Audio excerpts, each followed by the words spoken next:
eu entendi pela lição é que a gente tem que estar atento, né,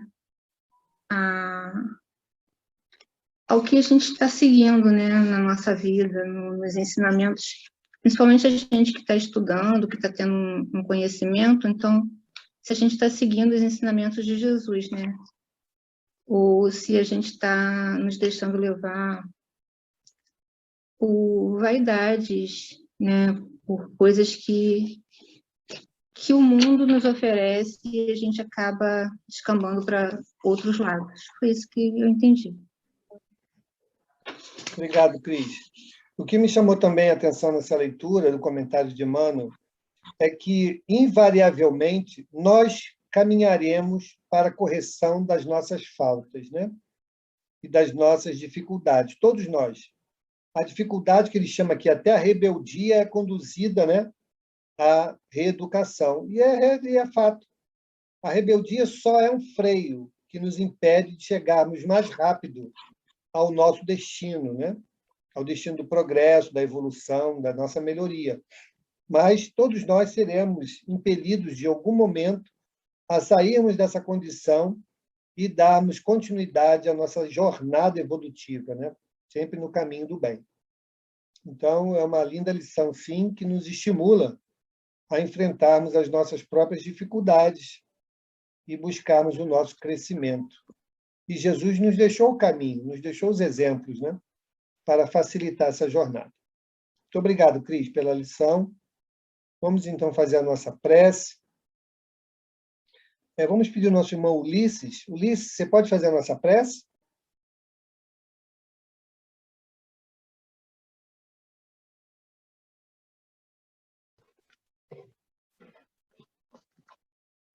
Oi, desculpa. Posso sim. Posso sim. Tá me ouvindo? Sim, por favor. Senhor Jesus, interceda por nós nesse momento que estamos nos reunindo para ouvir as palavras em relação ao Evangelho, com essas orientações nesse sentido espiritual, para que nos acrescente boas coisas positivas e que a gente consiga ter essa interligação com essas orientações e que a gente consiga aplicar isso tudo que a gente está se aprofundando aos poucos para o nosso crescimento espiritual, que a gente está tentando fazer um pouco a cada momento das nossas vidas para atingir uma evolução um pouquinho melhor. Sei que é tudo complicado, é tudo lento, mas a gente, com humildade e com muita determinação, a gente vai insistindo e que o Senhor nos ilumine. E que tudo dê certo, que a gente só acrescente coisas boas. Obrigado, Senhor. Interceda por nós, ao nosso Criador, e a esses mentores que estão nos orientando nesse momento, nessa nossa reunião de estudo. Amém. Obrigado, Ulisses. Vamos, então, retomar aqui o nosso estudo. Hoje começamos com o nosso irmão Valdenir. Paramos no parágrafo para obviar a esses inconvenientes, na introdução. Estamos todos lá? Chegamos já?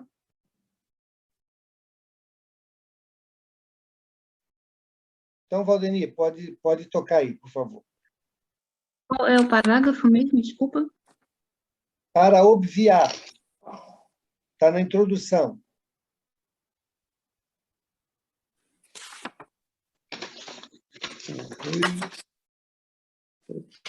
É o quarto parágrafo do item 1º da introdução.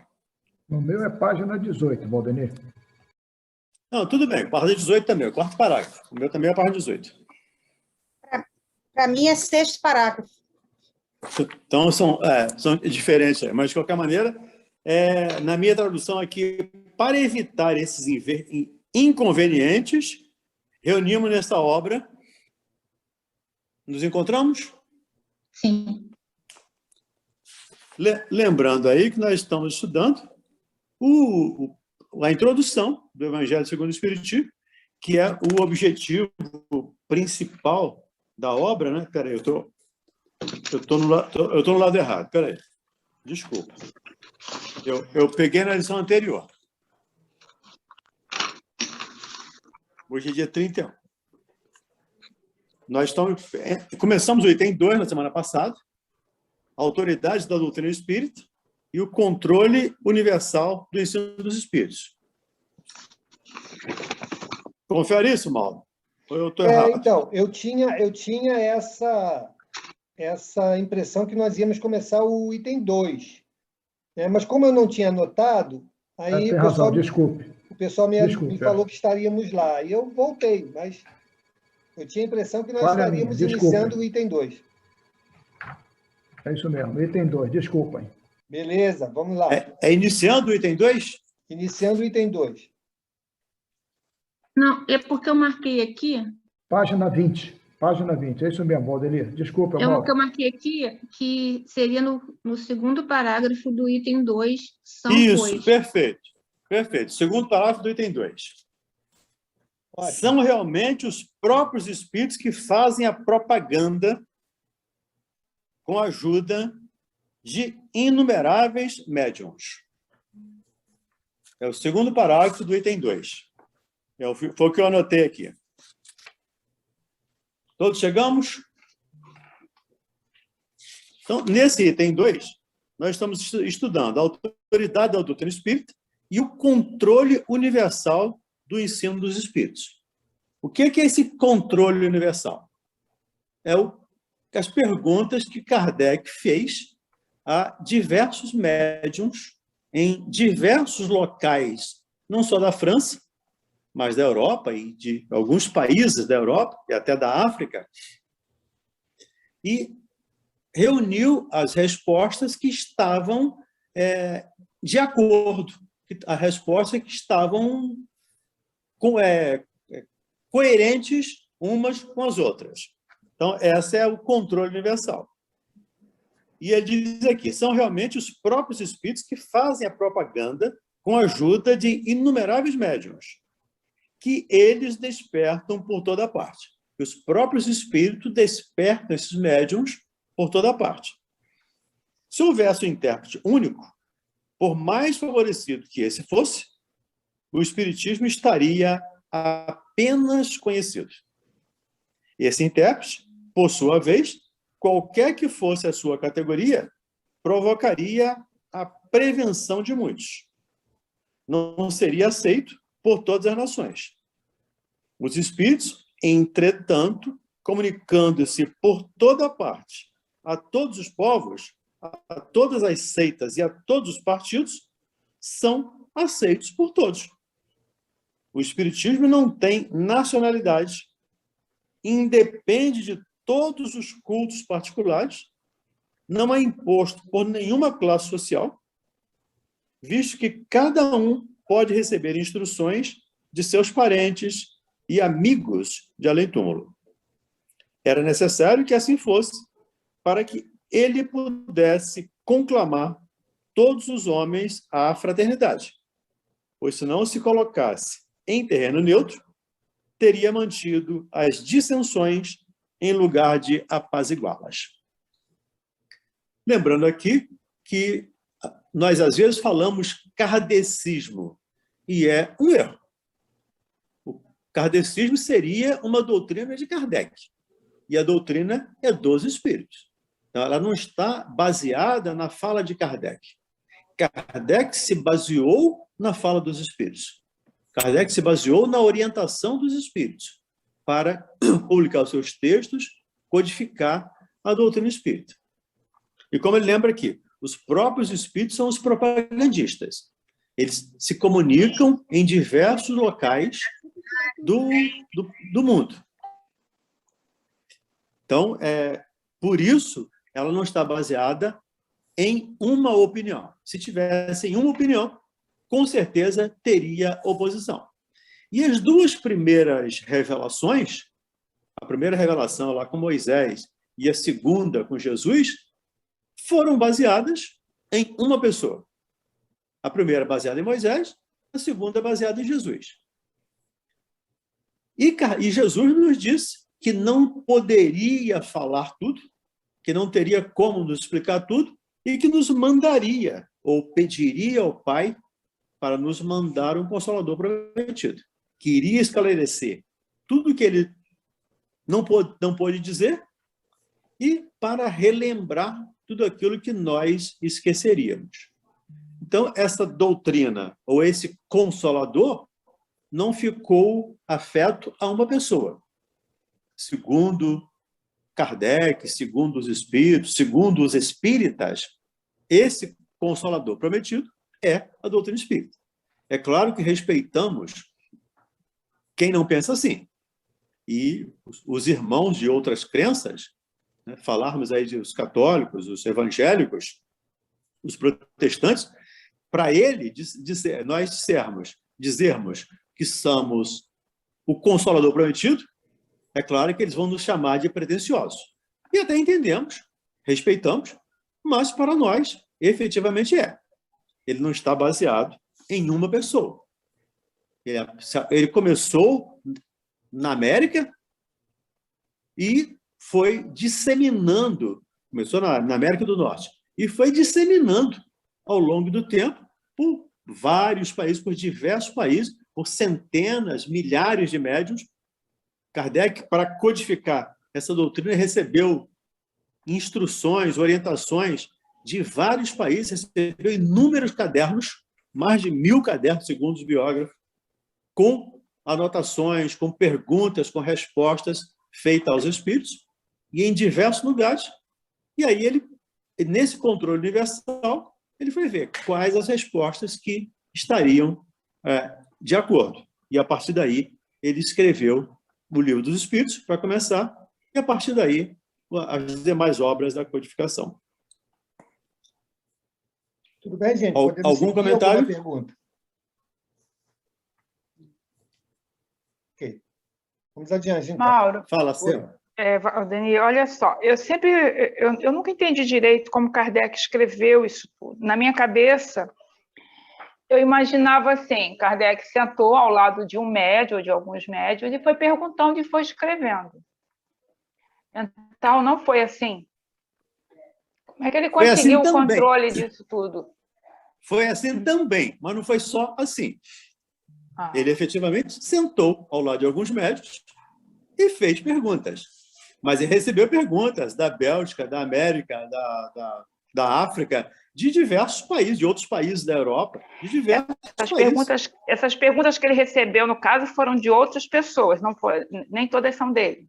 Não, nem todas são dele. Ah, tá. Maria do Céu. É isso que nós falamos. Que nós falamos aqui na semana passada do Zeitgeist, né? Daquela ideia que veio para diversos países ao mesmo tempo. Então, são espíritos comunicando na América, na Europa, na África, na Ásia, em diversos países.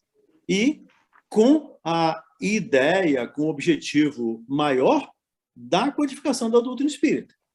Já que o Consolador chegaria nessa época e Kardec foi o encarregado por Jesus para codificar essa doutrina espírita. Então, ele pegou escrito de várias pessoas, de vários lugares, e codificou isso através do seu trabalho, mas com o auxílio dos amigos espirituais.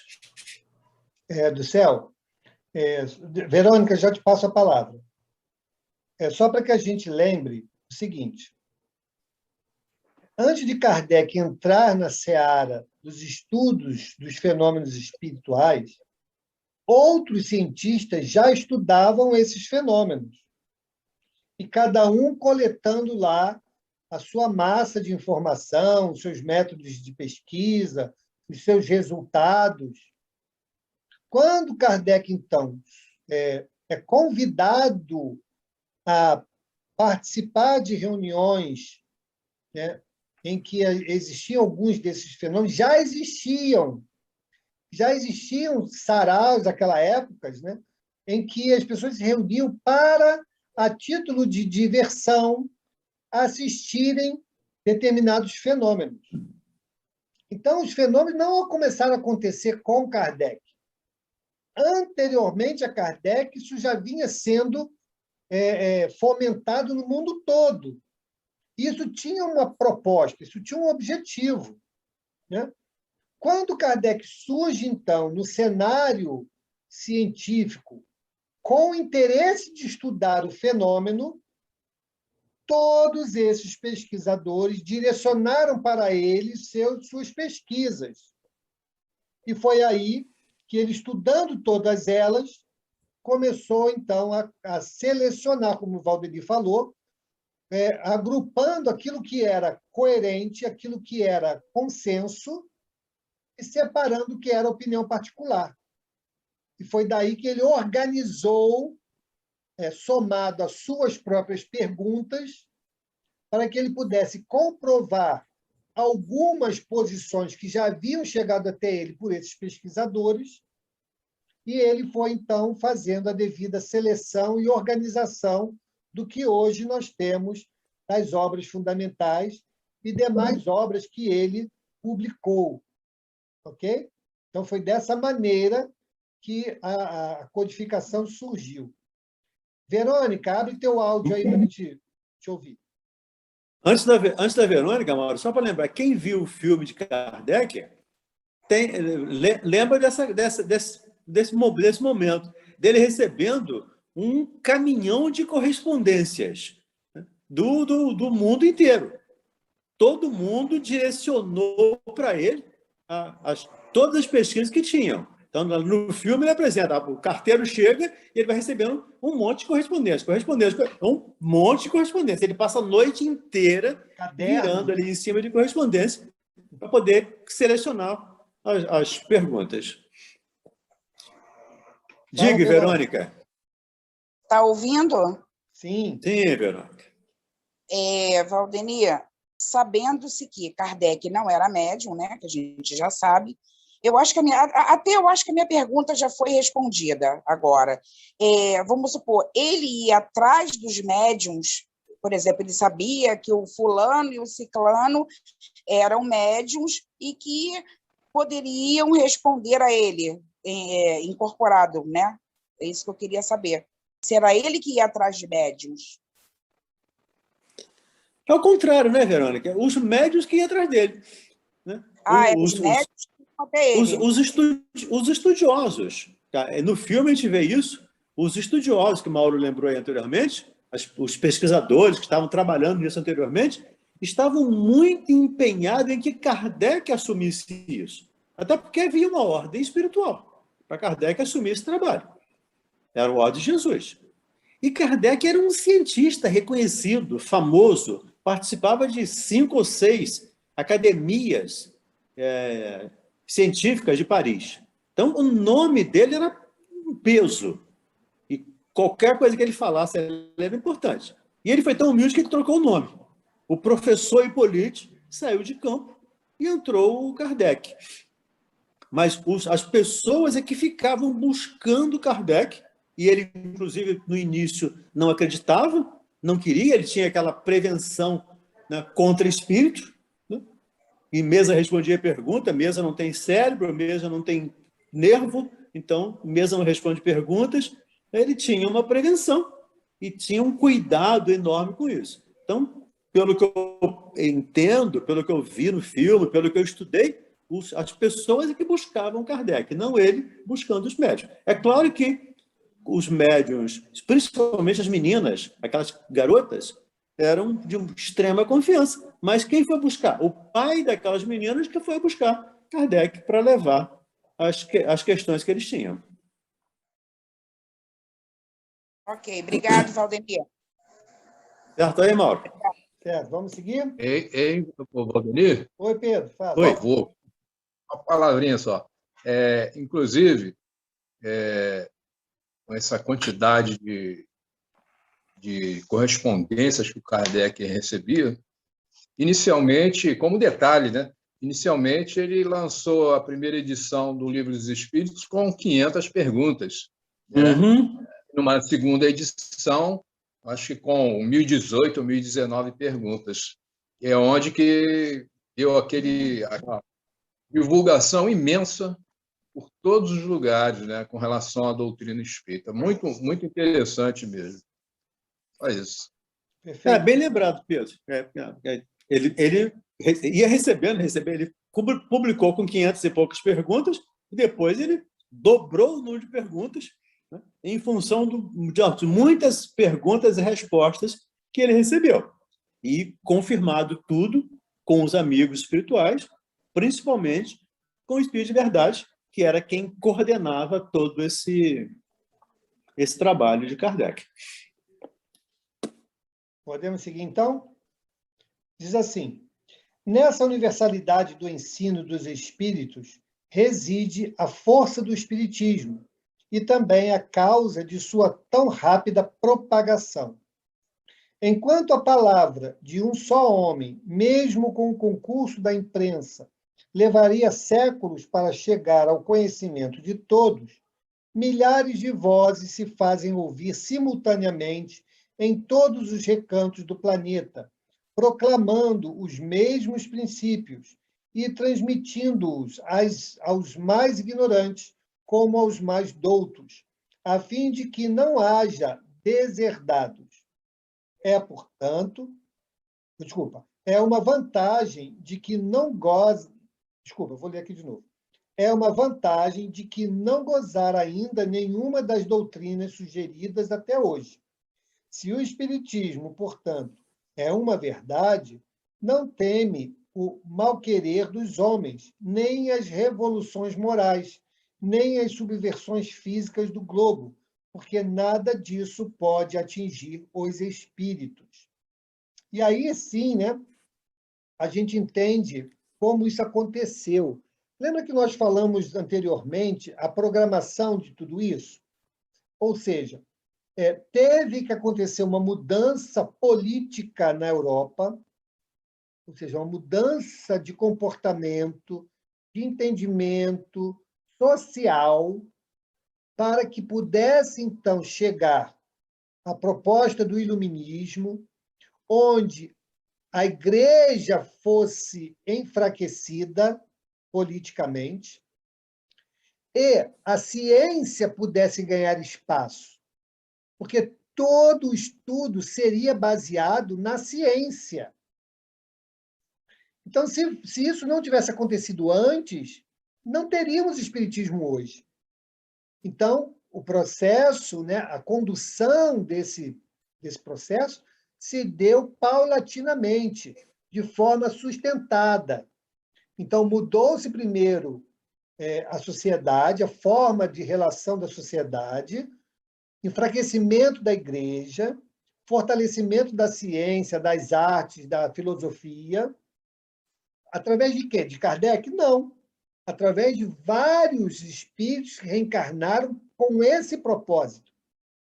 Então, eles foram sedimentando essa nova cultura que tinha que estar sedimentada para que, quando Kardec chegasse, ele seria, então, um homem desse meio educacional, porque ele foi pedagogo, científico, porque ele participava assim, de vários fóruns científicos, ele estudou várias ciências, né?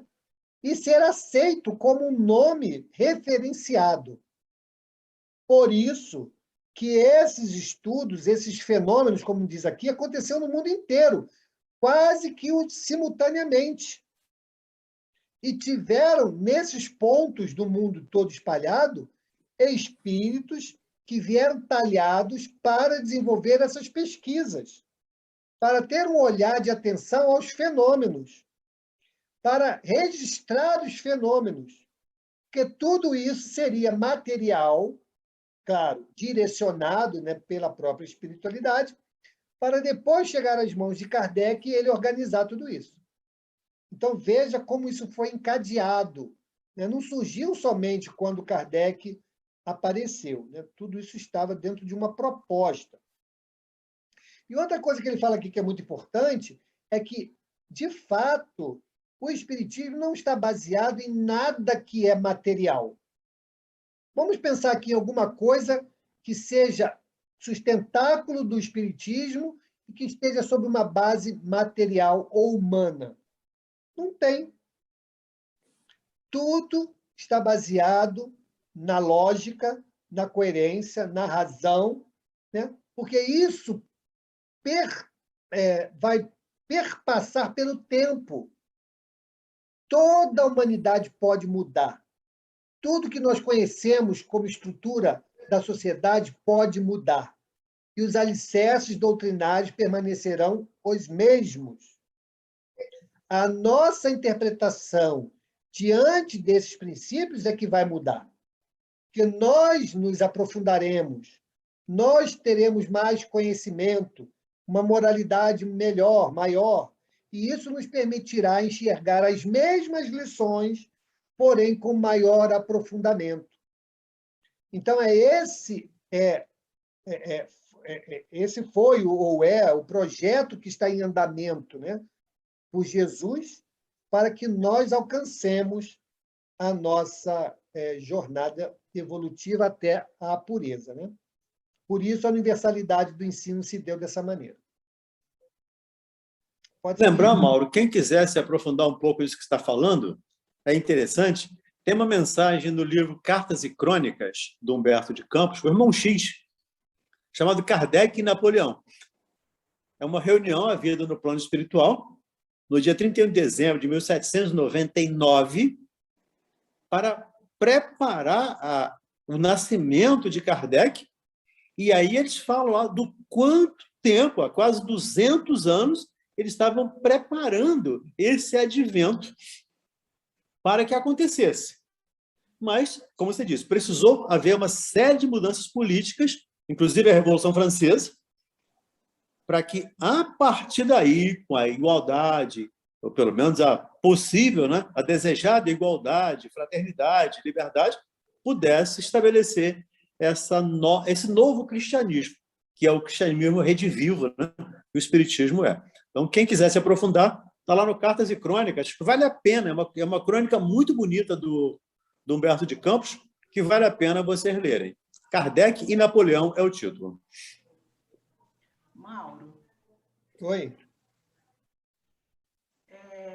Você estava dizendo que o espiritismo não tem, vamos dizer assim, um pilar só com base material, né? Eu poderia dizer, então, que ele não ter um chefe caracteriza isso também? Que nós não temos um chefe no espiritismo, né, na doutrina. Sim, exatamente. E Kardec fez questão de não deixar, né, nenhum chefe, nenhuma pessoa, né, nenhum ser ali, no caso, responsável pela doutrina.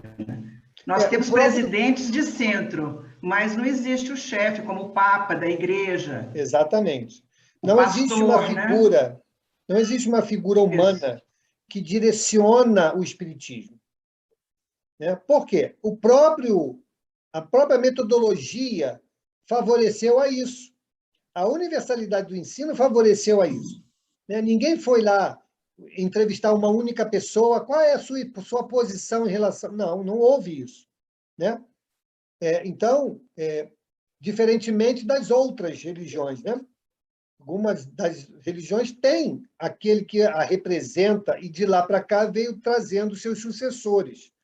A doutrina espírita não tem isso. Isso é uma fortaleza e também é um ponto, não da doutrina, mas do movimento espírita, no que diz respeito a uma fragilidade. Por quê? Como a doutrina espírita não tem um chefe, não tem uma cabeça que diga para onde ela vai, né? Ela se direciona por si só pelo seu postulado, mas as casas espíritas, como você disse muito bem, têm seus dirigentes. Esses dirigentes humanos, muitas vezes, prestam um desserviço ao espiritismo, né? Pela sua condução equivocada, pelo personalismo colocado. E como não há um agente que regule as casas espíritas, elas são autônomas, nós temos muitas das vezes dificuldade, né, no movimento espírita de alguns posicionamentos, uma vez que nem a FEB pode regular uma casa espírita.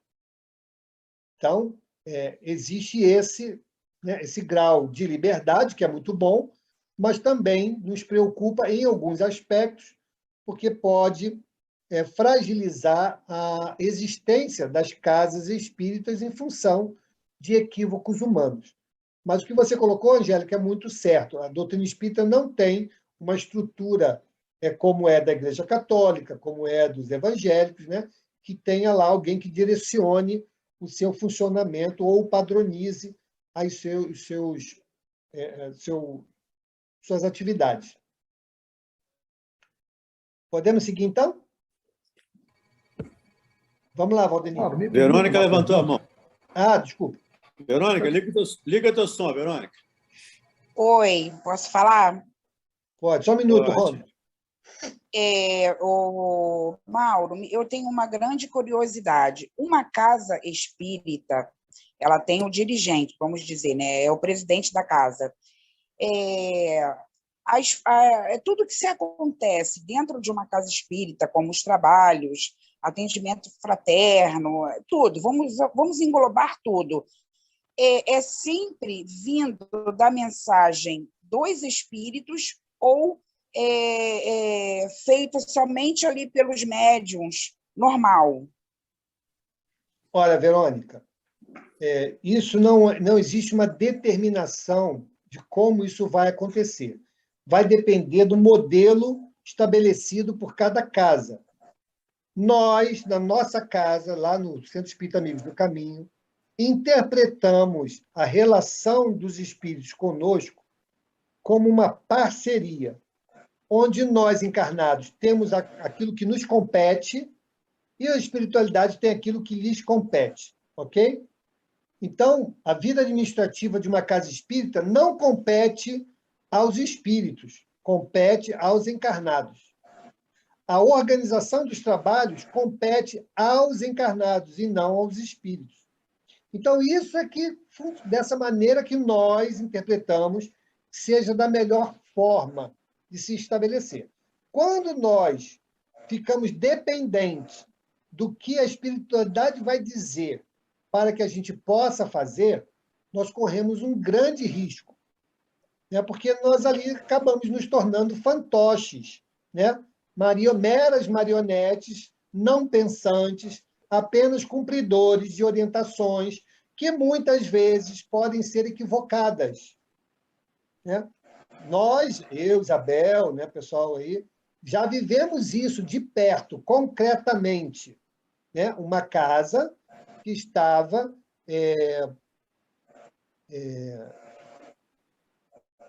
Sobre influência. Né? A casa estava obsediada, né? Por conta de situações onde a espiritualidade inferior encontrou agasalho, né, em determinadas formas de pensar e conduziu a casa para caminhos extremamente difíceis, né? Então, deixar nas mãos da espiritualidade a condução plena da casa, isso não é boas práticas, né? Não se caracteriza como boas práticas. E sim a divisão de competências, onde nos compete de encarnados algumas coisas e compete à espiritualidade outras coisas. Essa é uma relação saudável, né? Então, é isso que eu posso lhe dizer da experiência que nós temos em relação a isso. O melhor modelo. Tá bom, Mauro. Ronald, obrigado. Antes do Ronald, Mauro, Ronald, só um minutinho. Ainda lembrando, Mauro, que toda a instrução que recebemos da pátria espiritual precisa passar por um crivo, por um controle, para saber se está de acordo com as orientações dos espíritos dadas a Kardec.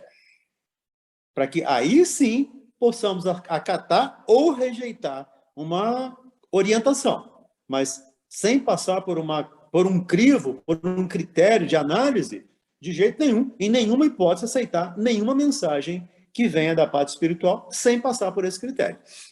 Perfeito. Fala, Rondo. Deixa eu te perguntar, Mauro, quando você falou que nem a federação pode sobrepor as casas espíritas, foi por isso que surgiu aquela dissidência no passado, os espíritas do Rio de Janeiro com os espíritas de Niterói? Porque tinham enfoques diferentes, né?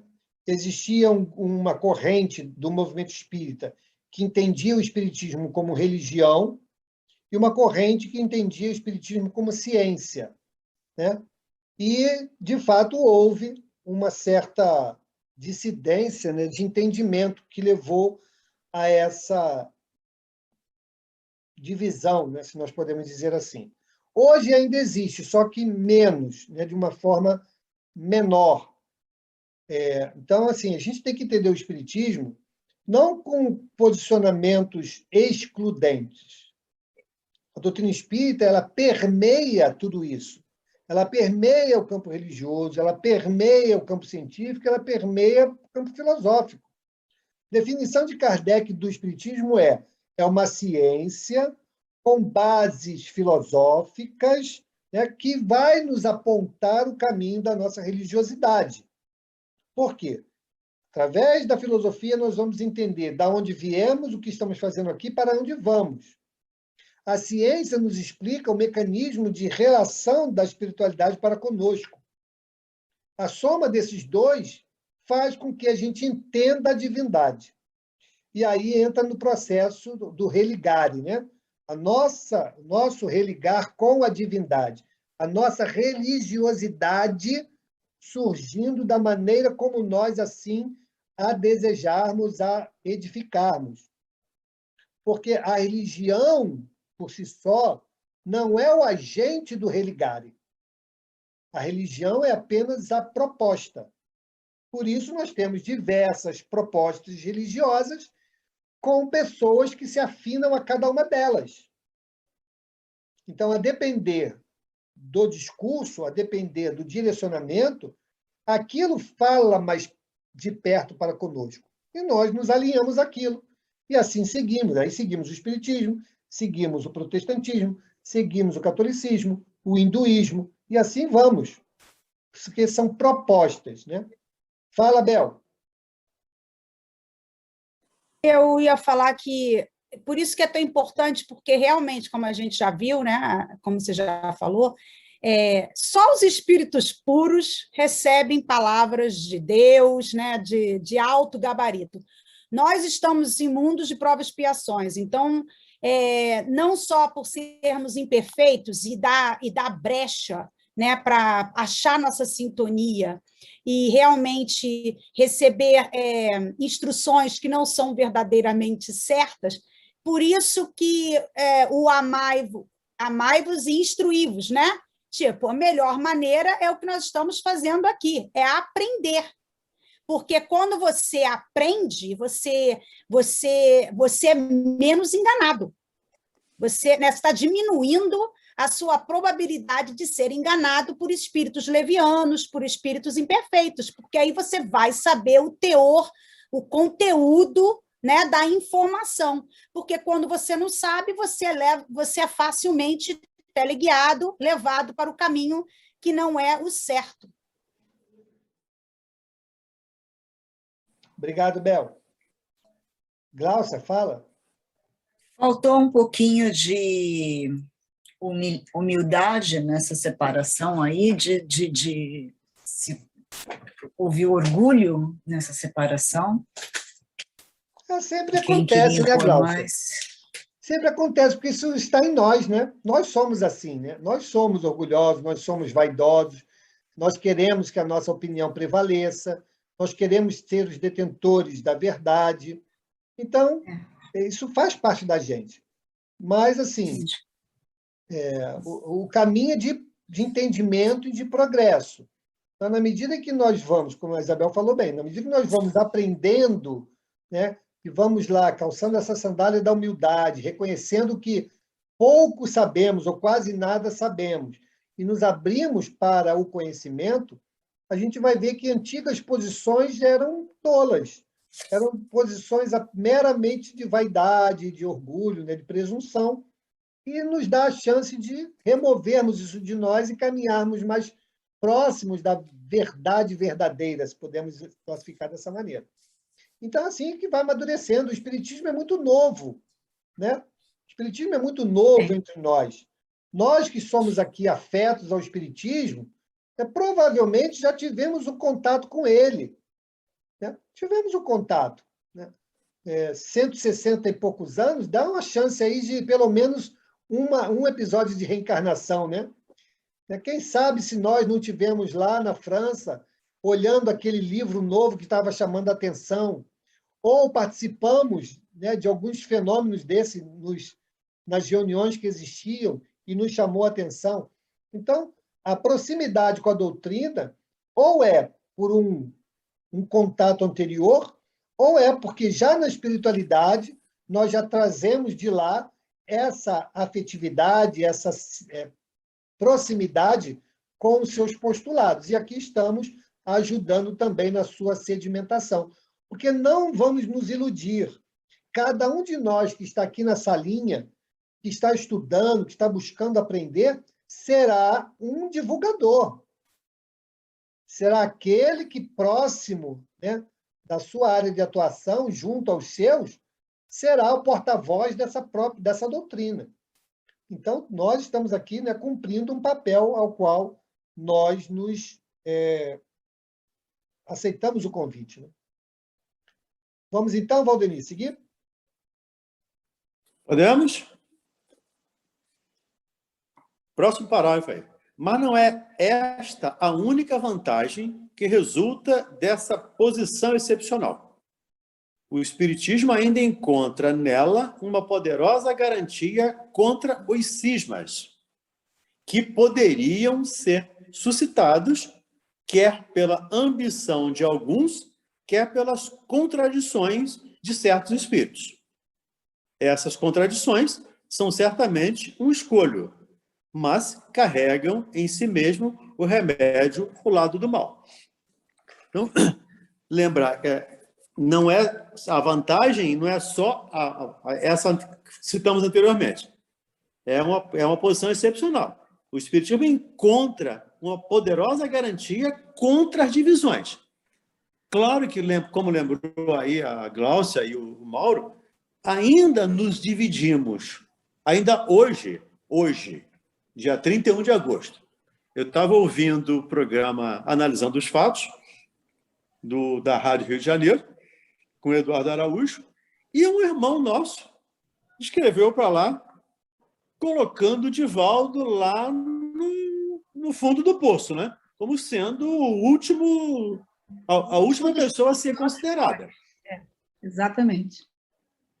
Infelizmente, ainda temos isso, porque a nossa vaidade, o nosso orgulho, ainda nos faz misturar opinião pessoal com opinião doutrinária.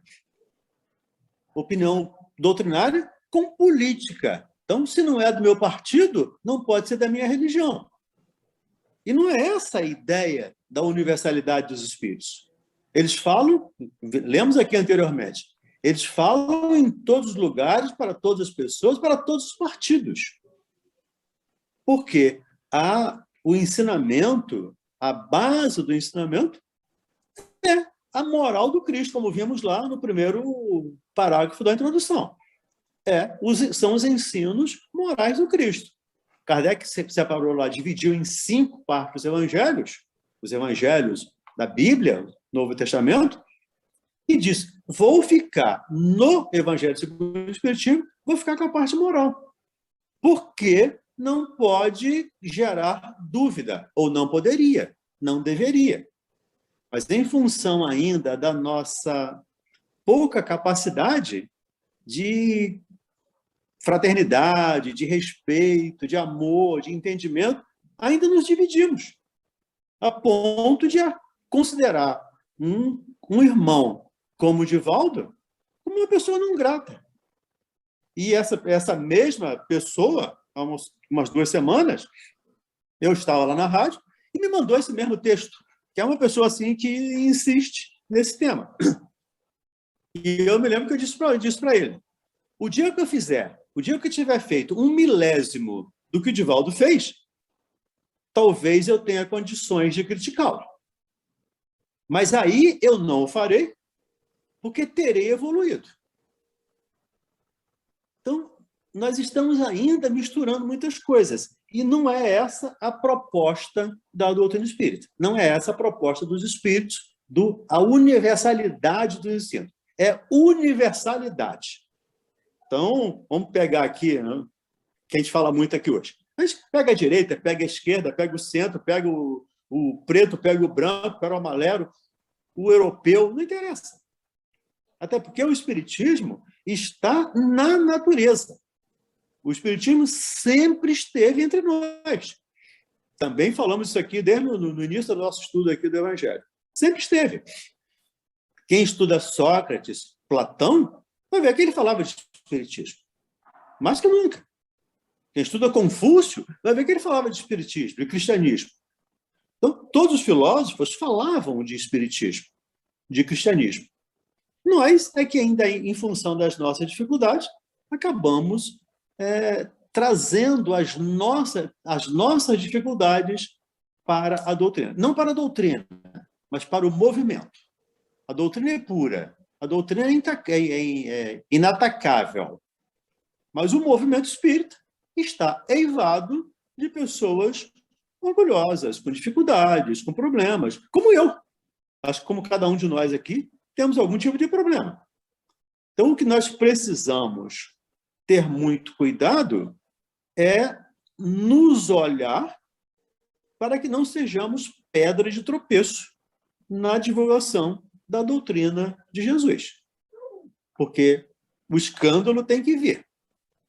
Mas ai daquele por quem o escândalo venha. Então, que não sejamos nós os motivos de escândalo dessa ainda divisão desses cismas, como eu disse que é uma garantia contra os cismas. Não foi, porque nós ainda estamos muito arraigados. E lembrando, nós estamos atravessando um período bastante especial, que é um período onde foi dada a oportunidade aos irmãos mais endurecidos de reencarnar, de trocar de posição, de mudar de posição. Então, foi trazido todo mundo, foi mexido com o lodo lá do fundo do poço. Então, as águas estão turvas. Que sejamos nós os clareadores dessa água, sejamos nós os bombeiros para apagar os incêndios que alguns irmãos ainda estão tentando trazer para nós.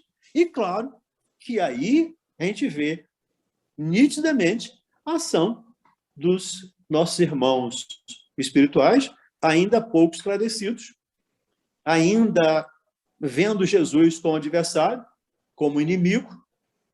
E nós precisamos ter esse cuidado de não alimentar essas correntes. Então, eu penso de uma maneira política, penso de outra política, não interessa a maneira que eu penso. Mas, para o espírita, a plataforma política, dizia uma amiga minha há muitos anos, deve ser o Sermão da Montanha, que começa lá com as bem-aventuranças. A partir do momento que eu tiver esse Sermão da Montanha internalizado em mim, eu posso ser político, eu posso ser de esquerda, eu posso ser de direita, eu posso ser, sei lá, o que eu quiser, desde que eu tenha o Sermão da Montanha como plataforma política para mim mesmo. Então, assim entendo. Ok? Pescando essa abordagem do Valdemir, nós precisamos estar muito atentos, porque existe uma corrente, né? Isso é a corrente do movimento espírita, de pessoas do movimento espírita, que acham que as obras fundamentais, as obras de Kardec, precisam ser revisadas, precisam ser atualizadas, né? E, com isso, né, começa-se a colocar interpretações pessoais, aí sim, fugindo da universalidade do ensino, entrando na particularidade da análise, colocando ali alterações significativas, né, nos textos da doutrina espírita. Então, E isso é algo, né, que existe um movimento para isso, e aí sim, as federativas, né, no mundo todo, né, a FEB no Brasil e outros, né, em outros países que também são organizados e organizam o movimento espírita no mundo, estão atentos a isso. Mas nós precisamos também estar atentos a isso, para que a gente não seja esse estimulador, esse propagador, esses investidores de modernidades que, na verdade, não vão trazer nenhum benefício ao movimento, à doutrina espírita, porque ela, por si só, ela já se sustenta em suas bases, e permitir que hajam essas infiltrações intencionais, né, que vão, muitas das vezes, descaracterizar a obra. Então, isso é algo muito sério, que nós precisamos estar atentos. Esse é o primeiro aspecto. E o segundo aspecto é a politização do movimento espírita, que também vem acontecendo, né, como uma sopa quente sendo comida pela beirada, mas, de pouco a pouco, ganhando adeptos. E aí a gente cai nas armadilhas de pegar pessoas com determinada relevância no movimento espírita, se colocando como espírita de direita, espírita de esquerda, espírita de centro, né? Como o Valdemir ilustrou bem aqui. Porque, se isso efetivamente ganhar campo no movimento espírita, é suficiente para derruir o movimento espírita. Não vai derruir a doutrina, né? Mas vai derruir o movimento, que o movimento espírita é feito por nós. E nós somos os agentes de divulgação da doutrina espírita. Então, se nós nos contaminarmos por esse movimento que está surgindo, nós podemos comprometer e muito a divulgação da doutrina espírita, que ainda é bastante nova, né, em termos de humanidade. Fala, Bel. Isso que você está falando realmente é a pura verdade, né? Ainda mais porque Allan Kardec foi tão, ele foi escolhido, e a gente viu que foi escolhido, de como foi tudo tão atual, né? E, por exemplo, até mesmo nos outros livros, tem uma palestra que o doutor Décio Iandoli fala, que um médico, né, um médico da Associação Médica de São Paulo, estava querendo que o Chico fizesse uma revisão no livro dele, porque ele estava falando alguma coisa que André Luiz falou sobre o centro da célula, né, onde que a célula fazia todo o seu processo, né, que o centro de direção estava no citoplasma. Ele fala, não, a gente sabe que é no núcleo. Aí ele foi lá, ele foi se encontrar com o Chico, para o Chico fazer uma revisão do livro, porque aquilo não estava certo, porque o meio científico, parará. Ele falou, um momentinho, o André Luiz está aqui, deixa eu falar com ele. Daqui a pouco ele volta. Olha, o André Luiz pediu milhões de desculpas, mas ele não vai mudar, não, porque quem está errado são vocês. Então, e hoje em dia, e ele mesmo fala que hoje em dia está provado que é no citoplasma. Então, ele até fala nessa palestra que você perdeu a chance de ficar calado. Porque, realmente, o que a gente acha que é verdade não é a verdade nossa, né, desse mundo, que a gente ainda não tem capacidade de entender metade das coisas que são realmente a verdade, né? Os espíritos sabem, mas eles vão desvendando para a gente aos poucos, de acordo com o nosso grau de adiantamento. Tem muita coisa que a gente não entende ainda, né?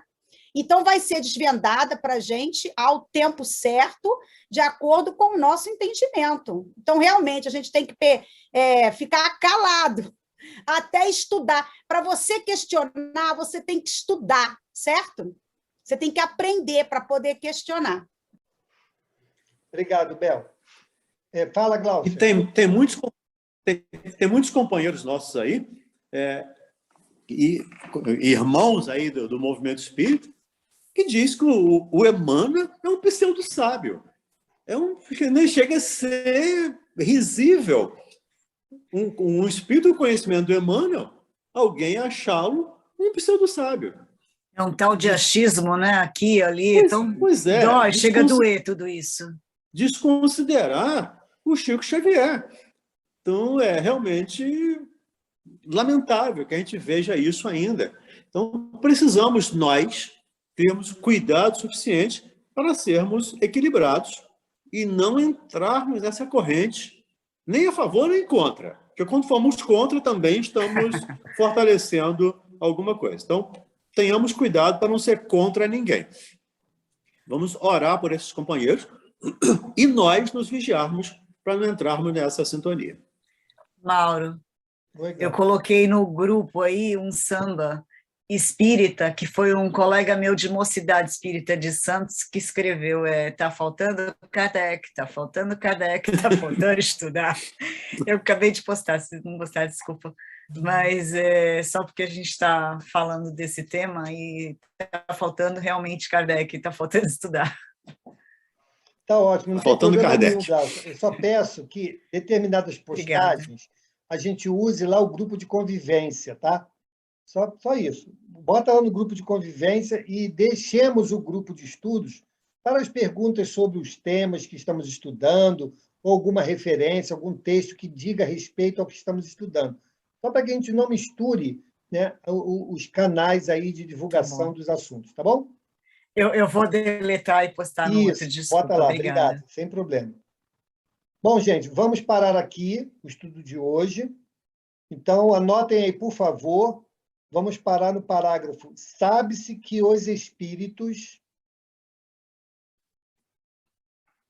Tá bem? Perfeito. Sabe-se que os espíritos... A gente retoma daí. Vamos, então, fazer a nossa prece para nós encerrarmos o nosso estudo de hoje, lembrando da nossa vibração, né, pelo nosso país, pelo nosso planeta, né, que nós possamos, nos nossos momentos de encontro, reforçarmos essa nossa intenção pela pacificação, serenidade e equilíbrio do nosso planeta e do nosso país. Vamos pedir ao nosso irmão Amauri que possa fazer a nossa prece, que Jesus o ampare e que nós possamos nos unir a ele nessa rogativa de agradecimento ao plano superior. Então vamos dizer assim, meus irmãos: ah, Paizinho do céu, como nós estamos felizes e contentes, porque o vosso amor nos permitiu mais uma vez, por mais um dia, estarmos juntos do vosso amado Filho Jesus. Dá, Paizinho, que possamos cada um de nós, que agora, com o advento desse Covid, que só nos ajudou, sermos um templo vivo espalhando amor, difundindo as bênçãos que recebemos cada um de nós nesse momento, a tocar a todos os cantinhos desse nosso planeta querido, Paizinho. E não precisamos de argumentos, nem de relação, nem de listas, Paizinho, porque é o nosso íntimo que vale. Tudo que nós somos, tudo que nós temos está exatamente dentro. Nós não precisamos declinar nomes nem nada. Obrigado, Paizinho, por esses momentos e, quiçá, esse Jesus maravilhoso, nosso irmão maior, possa realmente tomar conta de nosso íntimo, a fim de não perdermos a oportunidade de colocarmos em prática tudo o que ele espera façamos em seu nome e em vosso nome, Paizinho. E agradecidos por essa casa maravilhosa que faz que cada um de nós sejamos efetivamente um dos braços, um dos momentos de Jesus junto aos nossos irmãos em jornada. Obrigado, Paizinho. Abençoa-nos como irmãos e reúna-nos sempre. Graças a Deus.